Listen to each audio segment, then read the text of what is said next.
우리 함께 하나님 말씀 찾겠습니다. 오늘 하나님께서 우리에게 주시는 말씀은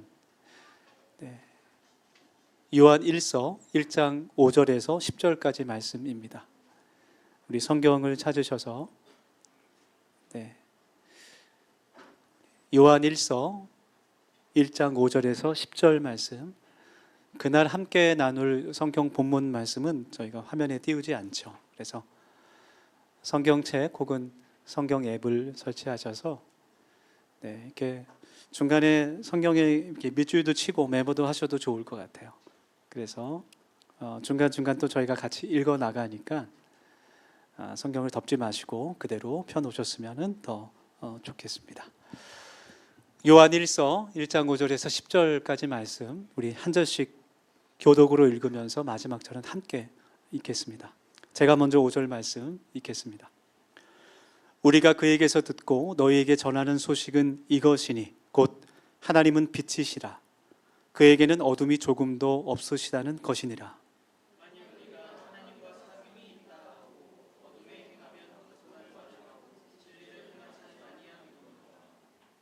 그가 빛 가운데 계신 것 같이 우리도 빛 가운데 행하면 우리가 서로 사귐이 있고 그 아들 예수의 피가 우리를 모든 죄에서 깨끗하게 하실 것이요.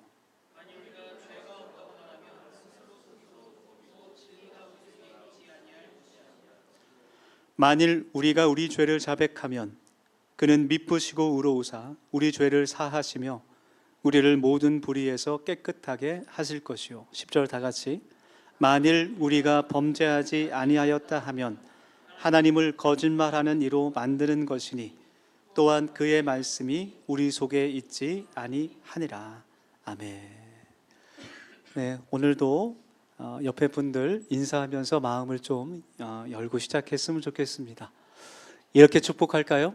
당신을 보니 눈이 부십니다. 이렇게 인사하겠습니다. 그러니까 우리 임상일 집사님 특히 눈이 좀 많이 부신데, 항상 제가 친밀감을 느끼고 항상 반갑고 좋습니다. 우리 오늘 읽었던 말씀, 본문 말씀처럼 우리가 그 하나님의 빛을 전하는 사람이 돼서 정말 말 그대로 찬란하게 빛나는 그런 하나님의 빛의 자녀들이 되기를 원합니다. 오늘 우리들에게 들려주시는 그 말씀을 같이 나누면서 하나님이 주시는 힘과 능력을 힘입어 우리가 하루하루 또 살아갈 수 있는 하나님의 자녀가 되기를 소망합니다. 제가 지난주에 광주에 좀 다녀왔어요. 출발할 때는 경기도 광주인 줄 알았는데 출발하고 나니까 전라도 광주였습니다. 그래서 저를 이제 다른 목사님과 같이 갔는데 저를 태우러 오는 목사님이 한 2시간 일찍 온다 그래요. 그래서 휴게소 들려서 식사도 하고 차도 마시고 좀 이렇게 여유 있게 가려나 보다. 그랬더니 이제 출발하고 나니까 전라도 광주였는데 저희 교단 총회에서 개척을 하시는 목사님들 대상으로 개척 훈련을 합니다. 총회 개척 훈련을 하는데 3박 4일 동안 여러 가지 목회에 대해서 또 교회에 대해서 필요한 것들을 배우고 또 별도로 또 한두 번 또 모여서 같이 수료식도 하고 교회들을 탐방하는 여러 가지 이제 커리큘럼들이 있는데 이제 총회 국내 선교부 임원 목사님들과 총회 개척훈련 연구위원 목사님들과 그 커리큘럼 안에 이제 탐방하는 교회들 목회자들이 한 25분 정도 모여서 1박 2일 동안 토론하면서 교회가 무엇인지 또 이 시대의 교회를 개척한다라는 것이 어떤 의미가 있는지 또 목회가 무엇인지 이야기 나누면서 개척훈련 매뉴얼을 좀 수정하고 커리큘럼을 다시 좀 정립하는 그런 시간들을 가졌어요. 참여하면서 우리 더시움 교회가 존재하는 이유에 대해서 다시 한번 좀 생각하고 정리할 수 있는 그런 좋은 기회를 가졌습니다. 여러분, 우리 교회가, 우리 더시움 교회가 왜 이 의정부 밀락동에 세워졌을까? 왜 우리 교회가 이 세상에 필요할까?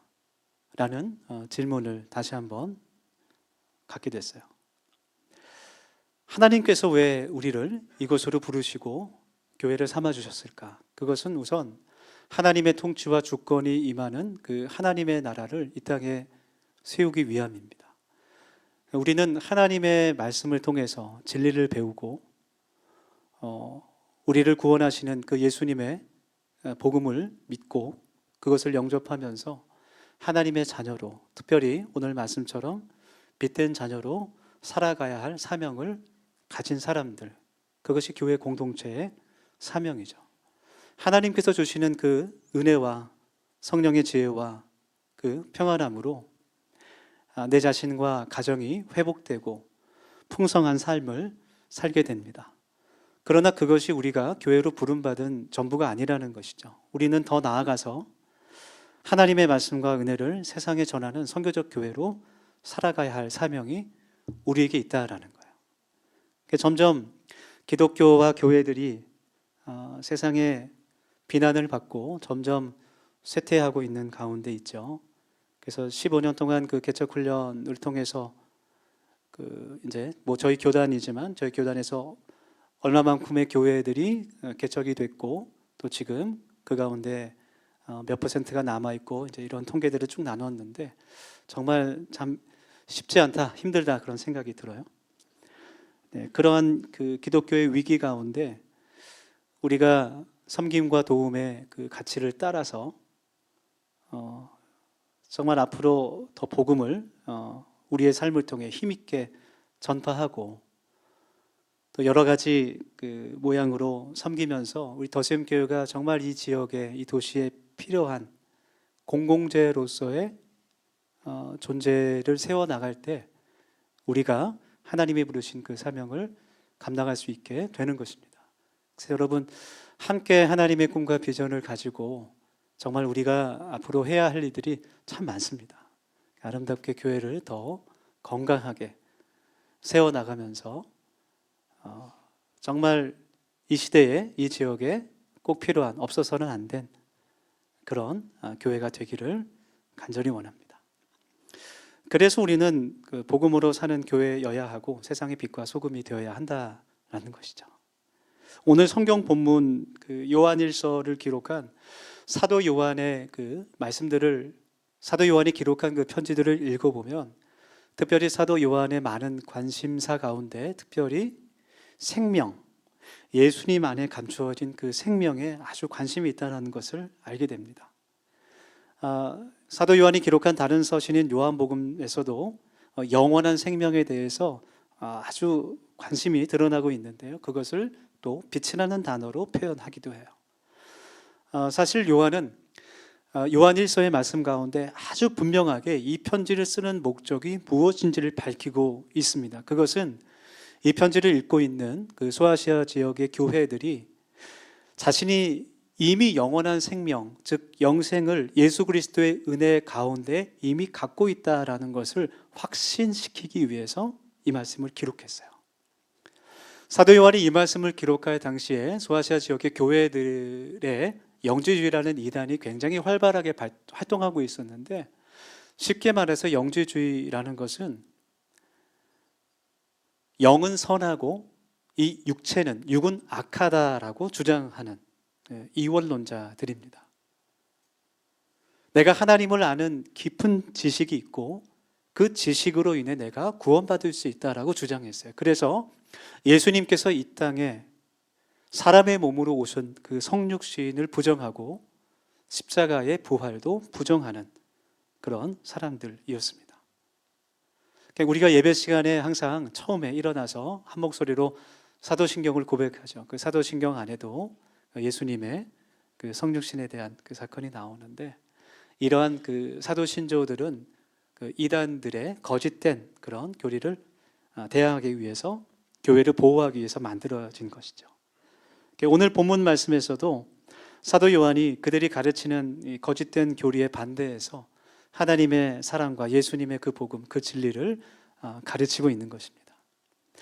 이 영지주의자들은 하나님을 아는 거룩한 지식을 강조하면서 기독교를 굉장히 추상적이고 이념적인 종교로 만들어버렸어요.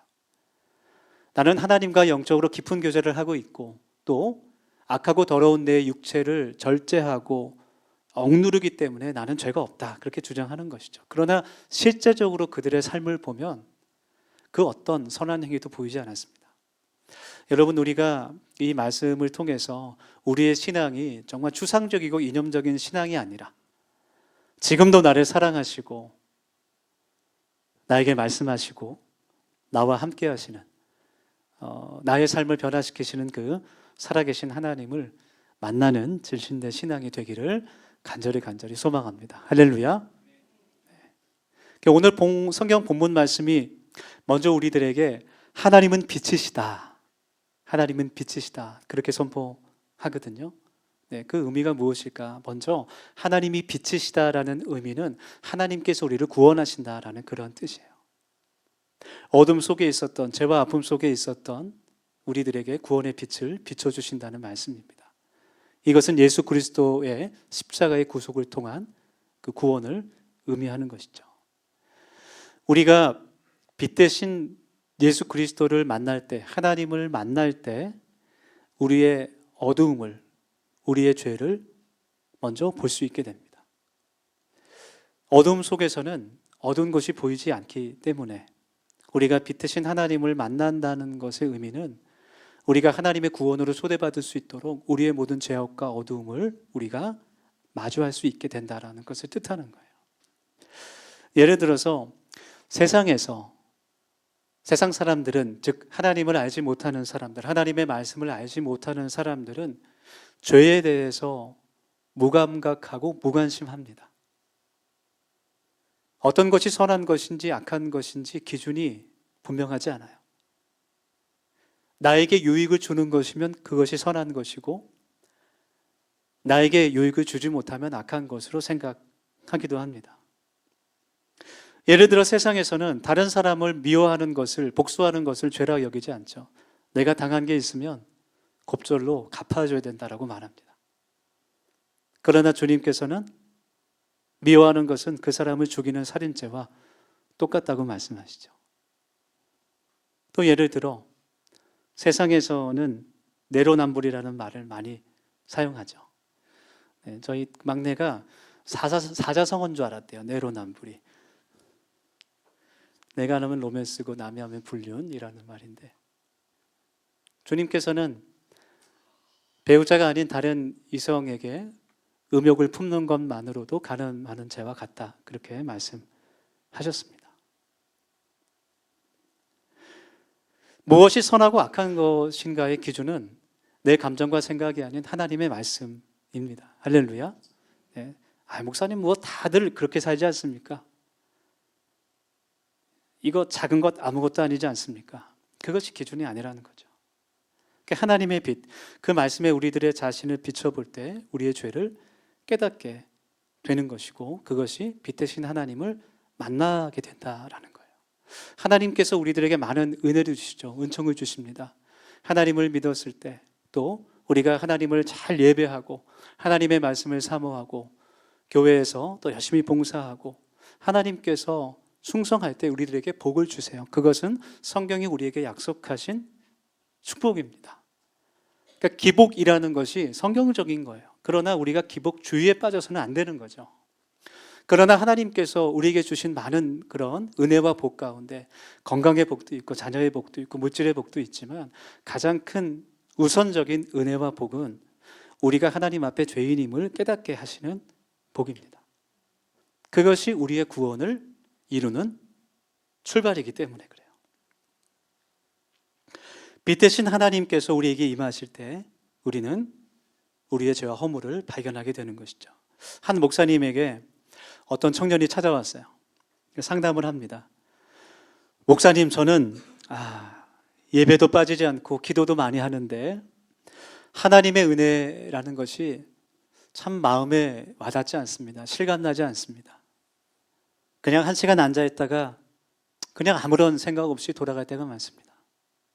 내가 구원받았다는 사실도 실감나지 않습니다. 참, 왜 그럴까요? 그런 고민을 털어놨어요. 이 말을 듣고 있던 그 목사님이 고민하는 청년에게 이렇게 권면을 해줬어요. 그러면 이번 일주일 동안 한 가지 기도만 한번 해보십시오. 하나님, 내 자신의 모습을 보여달라고 한 가지 기도만 한번 계속 해보라는 그런 권면을 했어요. 그러니까 목사님의 이 권면에 따라서 이 청년이 한 주 동안 계속해서 기도했습니다. 하나님, 내 자신의 모습을 보길 원합니다. 내가 하나님 앞에서 어떤 사람인지 보여주십시오. 그 기도를 계속 했어요. 그리고 마침내 자신의 모습을 깨닫기 시작했습니다. 그것은 정말 마주하고 싶지 않은, 너무나도 부끄러운 모습이었어요. 불결하고 더럽고 머리에서 발끝까지 추한 자신의 악한 모습을 발견하게 됐어요. 내가 죄인이라는 것을 깨닫는 것이 정말 큰 하나님의 은총이라는 것을 우리가 고백할 수 있길 원합니다. 우리가 하나님께 다가갈 때, 내가 하나님을 만난다는 것은 그 하나님의 말씀과 은혜 가운데 내 자신의 모습을 바라볼 수 있게 되는 것과 마찬가지예요. 그 진리의 말씀 앞에 내가 설 때에, 내가 하나님과 사귀게 될 때에 하나님을 통해서 나의 모습을 똑바로 바라볼 수 있다라는 것이죠. 그것이 바로 하나님의 은혜요, 예수님을 통한 하나님의 구원의 시작인 줄 믿습니다. 그래서 요한복음 8장 12절 말씀을 보면 화면에 있어요. 예수께서 또 일러 가라사대 나는 세상의 빛이라. 나는 세상의 빛이라. 나를 따르는 자는 어둠에 다니지 아니하고 생명의 빛을 얻으리라. 그렇게 말씀하고 있습니다. 다시 말해 예수님은 우리에게 빛으로 오신 분인 줄 믿습니다. 그래서 그 예수님을 믿고 우리 마음 가운데 주님을 나의 구주로 영접하게 되면 우리에게 영원한 생명, 영생을 우리가 얻게 되는 거예요. 여러분, 하나님께서 우리에게 믿음을 선물로 주셔서 우리 모두가 예수 그리스도를 나의 주님으로 영접하고 고백할 수 있기를 간절히 원합니다. 할렐루야. 네. 빛 대신 예수님을 믿고 따를 때 그곳에 생명이 있고 세상에 줄 수 없는 행복과 평안이 있는 줄 믿습니다. 자유가 있는 줄 믿습니다. 다시 그 이야기로 돌아가서 그 하나님께 자신을 보여달라고 기도했던 그 청년이 일주일 후에 목사님께 찾아와서 정말 절망하면서 그렇게 말했어요. 목사님, 이제는 더 이상 교회에 오지 못할 것 같습니다. 저는 자격이 없는 사람인 것 같습니다. 그냥 죽어버리고 싶습니다. 저는 하나님께 기도도 할 수 없는 그런 더러운 죄인입니다. 그렇게 말했어요. 그에게 그 목사님이 이렇게 말합니다. 그러면 이제부터 다시 일주일 동안 한 가지 기도만 더 해보십시오. 예수님의 십자가를 보여달라고 기도해 보십시오. 그렇게 말했어요. 이 청년이 다시 삶으로 돌아가서 두 번째 기도를 시작합니다. 주님께서 지신 그 십자가를 내가 보기 원합니다. 예수님의 십자가를 나에게 보여주십시오. 계속 그렇게 기도했을 때 하나님께서 그 마음에 감동을 주셔서 그 십자가의 의미를, 진정한 의미를 깨닫기 시작했습니다. 내 자신이 내 죄의 문제를 절대로 해결할 수 없다라는 것을 깨닫고 절망했을 때 하나님께서 나를 위해 독생자 예수 그리스도를 보내주셔서 십자가에 못 박아 돌아가게 하신 그 보혈의 은혜로 내 모든 더러운 죄의 대가가 다 이미 치러졌다는 사실을 그가 내가 용서받았다는 사실을 깨닫게 된 줄 믿습니다. 여러분, 그 믿음이 우리에게 있길 원합니다. 그 믿음이 있길 원합니다. 오늘 본문 9절 말씀처럼 우리가 회개할 때 하나님께서 우리의 죄를 사하시고 우리를 깨끗해 하신다는 이 약속, 그 약속을 우리가 붙잡길 원합니다. 여러분, 하나님은 신실하신 분이십니다. 할렐루야. 한번 하신 약속은 영원히 변치 않으시는 하나님이세요. 9절 말씀 제가 읽겠습니다. 눈으로 한번 같이 보겠습니다. 오늘 본문 말씀 9절 말씀입니다. 만일 우리가 우리 죄를 자백하면 그는 미쁘시고 의로우사 우리 죄를 사하시며 우리를 모든 불의에서 깨끗하게 하실 것이요. 하나님께서 우리를 부르시고 우리를 구원하시는 데 있어서 그 어떤 조건도 없습니다. 오직 예수 그리스도의 십자가의 은혜, 그 십자가의 공로뿐이에요. 그러나 하나님은 우리를 그냥 용서하지 않으십니다. 그 예수님의 십자가를 의지하는 사람을, 그 믿음을 의로 여기시고 우리를 용납하시는 거예요. 그래서 오늘 9절 말씀에 보면 우리가 하나님 앞에 용서받을 수 있는 길은 첫 번째, 우리가 우리의 죄를 자백할 때 가능합니다. 속으로 목사님 저는 죄가 별로 없는 것 같아요. 저는 뭐 나쁜 짓 별로 안 하고 저는 죄가 없는 사람 같습니다 라고 생각하는 분이 있을까 모르겠어요. 한번 나는 죄가 없다, 손 한번 들어보겠습니다. 내리겠습니다. 네, 다행히 아무도 없습니다. 로마서 3장 10절 말씀처럼 의인은 없죠. 오직 예수님만이 의인 되십니다. 우리가 하나님 앞에, 그래서 우리의 죄를, 허물을 깨닫는 은혜가 너무나 큰 은총인 거예요. 작은 것이라도 하나님 앞에 고백할 때 하나님께서 우리를 용서해 주십니다. 그리고 우리가 예수님을 믿을 때, 다시 말해 나의 죄가 예수님의 십자가의 그 은혜를 통해 용서받는다는 것을 믿을 때 우리가 구원을 받게 되는 것이죠. 여러분, 우리가 이것을 믿길 원합니다. 그리고 이 시간 우리가 입으로 시인하면서 아멘이라고 고백하면서 하나님 앞에 나아갔으면 좋겠습니다. 제가 묻겠습니다. 여러분, 정말 예수님께서 나의 구주가 되시고 나를 위해 십자가에 달려 돌아가신 것을 여러분 믿습니까? 아멘. 내가 이것을 마음으로 믿는다면 그 또한 성령의 은혜인데, 그러면 이제 내가 하나님과 사귀는 사람이 되는 겁니다. 그리고 빛 가운데 행하는 사람이 되었다는 의미예요. 그래서 하나님께서 빛이시라는 이 두 번째의 의미는 우리가 그 빛을 비추면서 빛의 자녀로 행함이 있는 삶을 살아야 된다라는 것을 뜻해요. 그러니까 어두운 세상 속에 구별돼서 빛과 같이 살아야 한다라는 것. 세상과 구별되는 것은 거룩인데 거룩한 삶을 살아야 된다라는 것이죠. 그것을 위해서는, 그러니까 우리가 빛을 비추며 살아야 된다라는 말이 굉장히 추상적인 말입니다. 이념적인 말이에요. 이것을 어떻게 우리가 우리의 삶에서 실천할 수 있을까? 우리는 주일에 정말 이 귀한 시간 하나님 말씀을 같이 나누면서 아유 오늘 목사님 말씀 참 좋았다, 그래 마음이 시원하다 하고 끝나면 안 되는 거예요. 첫 번째로 우리의 마음 가운데 내가 스스로 빛을 비출 수 없다라는 것을 먼저 깨달아야 됩니다. 우리는 스스로 빛을 비출 수 없는 사람이에요. 우리는 거울입니다. 내 힘으로 안 된다는 것을 인정할 수 있어야 돼요. 우리는 빛을 내는 해와 달과 별이 될 수 없습니다. 그러나 하나님의 그 생명의 빛을 비추는 거울은 될 수 있어요.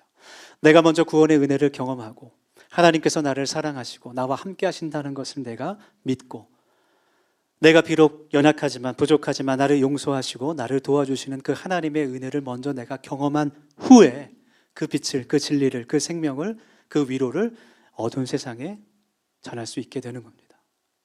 그것이 하나님께서 우리를 빛 가운데로 부르신 목적이며 우리의 비전인 것을 믿습니다. 할렐루야.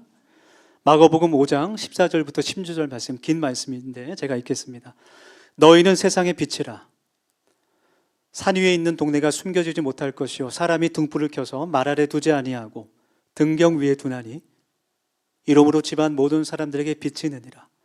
이같이 너희 빛이 사람 앞에 비치게 하여 그들로 너희 착한 행실을 보고 하늘에 계신 너희 아버지께 영광을 돌리게 하라. 여러분, 빛은 어두움을 비출 때 존재 이유가 있는 거예요.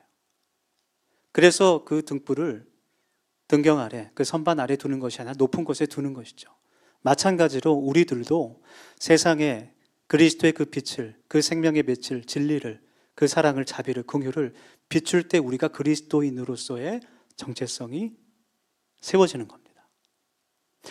세상의 빛을 비춘다는 게 어떤 의미일까? 구체적으로 그것은 선한 영향력을 끼치는 것인데, 쉽게 말해서 하나님을 믿는 사람으로서 세상과는 다른 모습을 보여주는 거예요. 그러니까 하나님을 알지 못하는 사람들은 하나님이 눈에 보이지 않기 때문에 우리를 통해서, 우리의 말과 행동을 통해서, 우리의 생각을 통해서 예수님을 보고 하나님을 보고 성령님을 만나게 되는 겁니다. 그렇기 때문에 우리들은 모두 하나님의 대표 선수라고 말할 수 있을 것 같아요. 네, 우리 축구 국가대표 선수들이 열심히 또 월드컵에서 최선을 다하고 있는데 저는 이제 광주에서 올라오면서 차에서 라디오를 들으면서 소리를 지르면서 같이 들었는데요. 우리 옆에 계신 분 바라보면서 이렇게 한번 권면합시다. 여러분은 당신은 하나님의 대표 선수입니다. 이렇게 한번 고백했으면 좋겠습니다.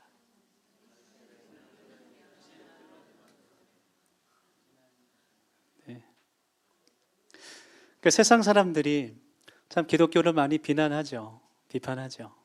그러니까 저는 그런 위기가 우리에게 기회라고 생각이 되고 또 더불어서 무관심한 것보다는 비판이 낫다라는 그런 생각을 하게 돼요. 사실은 점점 무관심해지고 있거든요. 세상이 우리를 비난하고 비판한다는 것은 바꾸어 말하면 하나님을 믿는다는 그 사람들, 기독교인들에 대한 아직까지는 어떤 기대가 남아있기 때문이에요. 저 교회를 다니는 사람들이, 성경책을 들고 다니는 저 사람들이 그래도 세상 사람들과는 좀 다른 것이 있겠지라는 기대가 있기 때문에 우리를 주목해서 바라보고 때로는 쓴소리를 하는 것이죠. 그것이 하나님께서 구원을 이루어 가시는 방법이기도 합니다. 어둠 가운데 있는 사람들은 본능적으로 아주 작은 빛이라도 그 빛이 있는 방향을 바라보게 돼 있어요. 세상 그 어둠 가운데 있는 사람들은 자신이 어둠 가운데 있는지를 알지 못합니다. 그러나 우리를 통해서 그 빛이 비추어질 때 교회를, 즉 우리들을 바라보게 되는 것이죠. 어둠 속에 있기 때문에 빛을 주목할 수밖에 없는 겁니다. 그래서 우리의 사명이 정말 중요한 겁니다. 최근에 어떤 블로그에서 이제 본 글이 있는데 참 기억에 남았어요. 소록도에 있는 한 기념관에 관한 이야기였는데요. 우리 전남 고흥에 있죠. 소록도 한번 가보신 분 계신지 모르겠어요. 우리 영찬 형제 언제 가봤어요? 자주 봉사활동으로. 할렐루야. 아주 훌륭한 우리 아름다운 청년 박수 한번 치겠습니다. 저는 아직 못 가봤는데 기회가 되면 한번 좀 가보고 싶어요. 그 소록도 가면 마리안느와 마가렛 기념관이 있습니다. 두 사람의 이름을 딴 기념관이죠. 이 두 분은 1966년 소록도에 간호사로서 봉사활동을 들어가게 됩니다. 일정 기간 동안 봉사하기로 했지만 그 기간이 지난 이후에도 계속해서 세상에서 손가락질 받고 몸과 마음이 상한 그 한센편 황자들과 평생 가족처럼 함께 합니다. 40년이 넘도록 그들과 함께 했습니다. 중요한 것은 이분들이 선교사거나 수녀님이 아니에요. 그냥 평신도들이에요. 그런데 평생을 몸과 아픈 그 환자들과 함께 하며 빛으로 소금으로 살았습니다. 이 글을 쓴 분 마지막 문장이 있는데 제가 좀 읽어드리겠습니다. 나는 기독교인이 아니다. 그러나 기독교 신자가 아니더라도 이곳은 꼭 한번 방문하기를 권한다. 그런 말을 썼습니다. 우리가 이분들처럼 정말 평생 봉사하면서 고귀한 삶을 살아갈 수는 없다고 해도 작은 일부터 또 내가 지금 할 수 있는 것부터 세상에 그리스도의 빛을 비출 수 있기를 간절히 소망합니다. 우리가 어떻게 빛을 비출 수 있을까? 그러니까 빛을 비춘다는 것이 굉장히 추상적이죠. 어떻게 구체적으로 빛을 비출 수 있을까? 제가 구체적인 출발을 알려드릴 텐데요. 먼저 시작은 내가 하나님의 빛을 비추기 위해서 가장 먼저 시작할 것은 세상에 나를 아는 모든 사람들에게 내가 하나님을 믿는 사람, 더수영교회를 다니는 사람, 하나님의 자녀인 것을 드러내야 돼요. 밝혀야 됩니다. 근데 우리의 마음 가운데 때로는 내가 기독교인이라는 것을 밝히는 것이 좀 내가 손해볼 것 같은 그런 생각도 들고 내가 좀 이렇게 제약될 것 같은 그런 것처럼 느껴질 수 있죠. 근데 여러분, 만약 내가 하나님을, 나를 사랑하시는 나를 구원하신 예수님을 내가 부끄러워한다면 하나님도 우리를 부끄러워하실 거예요. 여러분, 내가 하나님의 자녀라는 것을 밝히시고 빛의 자녀로 세상과는 구별된 사람으로 살아가실 수 있기를 축원합니다. 그것이 내가 무조건 양보하고 무조건 바보같이 희생하라는 삶을 살라는 건 또 아니에요. 지혜롭게 불의 앞에서는 저항하고 하나님의 공의와 정의를 실천하는 삶을 살아야 됩니다. 그러나 동시에 하나님의 사랑과 자비와 긍휼의 그 성품을 닮아야 하는 것이죠. 그리고 나서 그 다음에는 먼저 가정에서 이 하나님의 빛을 비추시기 바랍니다. 가장 가까이 있는 사람들에게 먼저 그리스도의 빛을 비출 수 있어야 됩니다. 특히 우리는 믿지 않는 가족들에게 내 말과 내 신앙이 일치한다는 것을 증거해야 되는 사명이 있어요.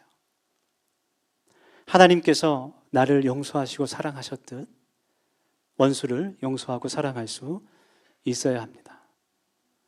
아까도 말했지만 우리는 스스로 빛을 비출 수 없어요. 내가 할 수 없는 겁니다. 그래서 우리는 기도하며 하나님의 도우심을 구해야 됩니다. 요한 1서의 말씀처럼 옆에 있는 형제를 사랑하지 않으면서 하나님을 사랑한다고 말하는 것은 거짓말하는 것입니다.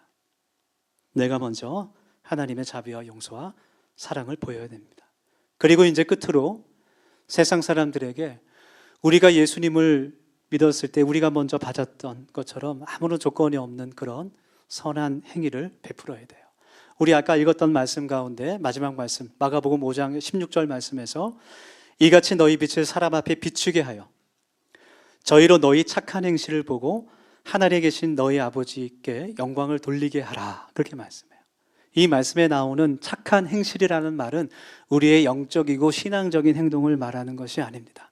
세상 사람들은 우리의 신앙을 보고 감격받거나 칭찬하지 않아요. 우리가 통성으로 기도하거나 방언으로 기도할 때 금식하며 기도하는 것을 보고 열정적으로 하나님을 찬양하는 것을 보고 칭찬하지 않습니다. 미쳤다고 합니다.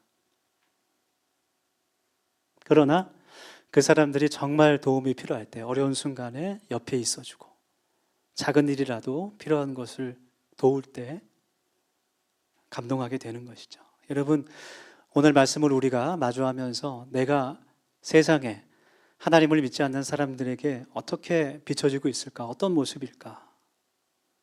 다른 사람들에게, 세상 사람들에게 그래, 저분은 내가 그럴 줄 알았어. 교회 다니는 분인 줄 알았어. 뭔가 다르잖아? 네. 이런 말을 들어야겠죠. 근데 반대로 세상에 저 사람이 하나님을 믿는 사람이라고? 헐, 충격이야. 나는 절대로 교회 가지 않겠어. 이런 말을 들으면 안 되겠죠. 여러분, 하나님께서 우리에게 너는 하나님 나라의 대표 선사라고 말씀해 주십니다. 우리 모두 다 하나님의 빛을 충만히 받아 예수 그리스도의 빛 가운데 행하는 우리 더세움교회 되기를 간절히 축원합니다. 우리 함께 기도합시다. 이 시간 우리 두 가지 가지고 함께 1, 2분 정도 통성으로 기도하겠습니다. 함께 기도할 때 하나님, 내가 하나님의 빛 가운데 나아가길 원합니다. 나의 모습을 보게 하시고 나의 연약함을 깨닫게 하시고 주님, 그 십자가의 은혜로 나를 고쳐주시고 나를 회복시켜 주시옵소서. 그렇게 기도하겠습니다. 또 기도할 때 하나님, 내가 세상에서 하나님께 영광 돌리는 사람 되기를 원합니다. 우리 교회가 세상에 구원의 빛을 전하는 교회 되기를 원합니다. 하나님, 나를 사용하여 주시옵소서. 우리 더세움교회를 사용하여 주시옵소서. 우리 이러한 기도 제목들을 가지고 1, 2분 정도 통성으로 기도합시다. 함께 결단하며 기도하겠습니다. 하나님, 오늘 하나님께서 주신 이 말씀을 우리의 마음 가운데 깊이 새겨서 아버지 하나님께 영광을 돌리며 살아갈 수 있는 빛자녀들 될 수 있기를 간절히 소망합니다. 하나님, 하나님의 구원의 빛을 먼저 우리에게 비춰주셔서 하나님, 우리의 모습을 깨닫게 하시고 하나님 앞에 더욱더 깊이 나아가며 나를 만지시고 나를 고쳐주시는, 나를 회복시켜주시는 그 하나님의 은총을 저들이 받아 누리게 하여 주시옵소서. 아버지 하나님, 우리 도심 공동체를 이곳에 세워주시고 교회 삼아주신 하나님, 우리를 빛으로 부르신 하나님께서 우리를 하나님의 대표 전수가 되게 하셔서 그 생명의 빛, 치료의 빛을, 위로의 빛을 세상에 전하는 하나님의 고운 되기를 소망하고, 하나님 나에게 주신 그 풍성하신 은혜와 사랑을 아버지 하나님 세상에 전할 수 있는 은혜가 하여 주시고, 지금도 어두운 가운데 빛으로 나아가기를 원하오는 그 사람들에게 아버지 하나님 그 생명을 전할 수 있는 하나님의 도구 될 수 있도록 하나님 인도하여 주시옵소서. 아버지 하나님 그 대단한 교회 되게 하셔서 우리를 통하여 하나님의 그 생명이 하나님의 놀라운 위로하심과 은혜와 그 평안과 그 복이 하나님 우리를 통해 이루어질 수 있도록 하나님 우리를 통로로 사용하여 주옵소서. 아버지 하나님, 하나님께서 주시는 힘과 능력으로 살아가길 원하고 나를 새롭게 하시는 그 은혜, 아버지 우리 안에 예수 그리스도의 십자가의 그 생명이 살아 숨쉬게 하시며 하나님 나를 사랑하신다는 그 믿음으로 살아갈 수 있는 우리 모두가 되게 하여 주님 인도하여 주시옵소서. 아버지 하나님, 이번에 삶을 함께 수망하고 원하오니 아버지 하나님 주시는 인도하여 주셔서 주를 바라볼 수 있는 은혜를 주시옵소서. 모두 것 감사드립니다.